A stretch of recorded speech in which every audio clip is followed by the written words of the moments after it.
This week, our new series, In Short Supply, is looking at how supply chain bottlenecks could ruin Americans' holiday plans. Thanksgiving, of course, is a time when many families and friends gather to eat a big meal, complete with turkey, with stuffing, pumpkin pie even. But grocery stores are already struggling to fill empty shelves, and people can expect to pay record high prices for their holiday food. Meg Oliver shows us why you may want to start hitting the grocery store aisles today. Thanksgiving is a few weeks away, but with so many supply chain issues, I'm here early to make sure I get all the fixins. Here's the good news. The USDA says there isn't actually a turkey shortage this year, but that doesn't mean you're not going to be paying more. The birds are going to cost you an extra 10 to 15%.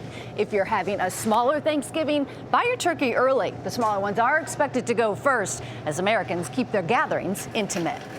And by the way, if you're thinking of having chicken as an alternative, that could be a problem too. All poultry prices are rising because of factors like climate change, making the grain they eat harder to get, so more expensive. And that cost is getting passed on to us. No Thanksgiving would be complete without pumpkin, and that could be another issue. Most of our canned and pureed pumpkins come from Illinois, which was hit hard by a fungus this year.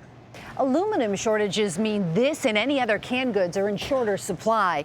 That's because aluminum suppliers can't get their hands on enough magnesium, which is produced in China and an important part of the aluminum making process. Farms are having a tough time all around because of wood shortages needed for shipping and labor shortages, especially migrant farm workers who weren't allowed in the country during the pandemic. If all of this is stressing you out and you need a drink, I hate to tell you this, but liquor may be harder to come by. A lot of booze comes from overseas and companies are having a tough time sourcing the bottles, and they take time to make. The overall message from the USDA is don't worry too much. If everyone gets only what they need, there should be enough to go around. Oh boy, we are joined now by CBS News business analyst, financial guru, Jill Schlesinger. Jill, how are you? I'm well. We saw Meg Oliver put 2 bottles of booze into her cart there. These prices are, it's serious business. I mean, people are upset. The bills are going up. How long can we expect these prices to continue? This is well into next year. And when you talk to economists, they say there's a lot of factors behind this, but things should start to ease up maybe as early as the end of the first quarter, probably not till the middle of next year. So we're talking, a good 6 to 9 months before we see a lot of price pressure ease. And what's the why here? Is there 2 or 3 reasons we could give? Good question. There's so many reasons. Let's go to the demand side. So, by the way, if you had to take Econ 101 and you slept during it, now we're going to tell you. Demand side. Okay, what happened? We have been out of the economy, essentially, for almost 20 months. And there was a lot of pent-up demand for what we wanted. We used to actually spend a lot of money on services during the pandemic. We switched to goods, stuff, right? You're in your house, you're buying stuff. And that demand is surging and continues to surge. Part of the reason is that we've got excess savings. More than $2 trillion Americans saved beyond what they would have pre-pandemic. So there's money that's available and you really want to spend. So that's the demand side.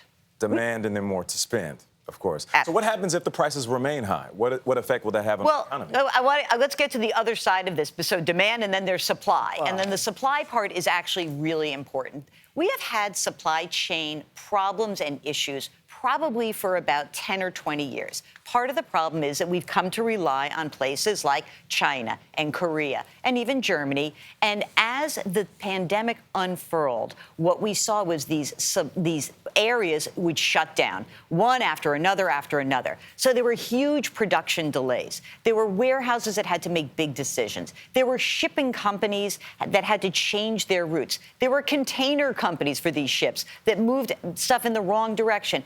And on top of that, I think that when you think about how the virus unfolded, the opening was really kind of herky-jerky, meaning it opened in one place, not in the other. Ships are in the wrong place, containers are in the wrong place, and there's real bottlenecks. Could this be good in the long run for American workers? Because the need to fill these jobs may mean higher wages, better benefits. Well, I mean, the supply shortage, and we've talked about this so much on the program, and that is that we have had people out of the labor force. Maybe they were sick themselves, family members were sick, children were at home, people were out of the labor force because of childcare issues.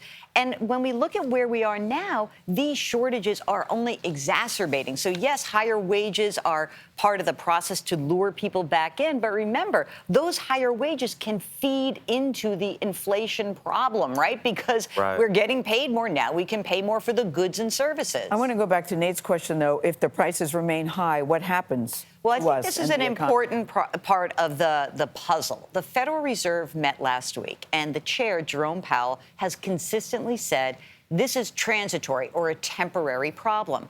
Well, it may not be. And if inflation lingers more than expected, this can slow down economic growth. So we have seen growth in the first half of the year at about 6.5%. It's a huge number after we saw the economy contract last year. Right now in the third quarter, the first reading was 2%. Part of that had to do with supply issues and inflation. We're expecting things to pick up, but if people don't have the money to spend on higher priced goods and services, guess what? The economy is going to slow down. All right. Best advice for the consumer is what, right now is buy that turkey today if you can. No, the booze, freezer. not the turkey. Well, you can freeze it, you know. All right. Use the freezer in the garage. All right. All right. Thank you very much. And tomorrow on our series In Short Supply, we're going to be looking at holiday shopping. We'll find out how the supply chain gridlock will affect the price you pay for this season's hottest gifts and why you may have to hurry up and buy them once again so that they will arrive in time for the holidays. And you can hear more about this crisis on today's CBS Mornings podcast when we talk with Nick Valles, head of USC's Global Supply Chain Institute. They've got an institute now. He explains why the disruptions could have been predicted and what can be done to fix them.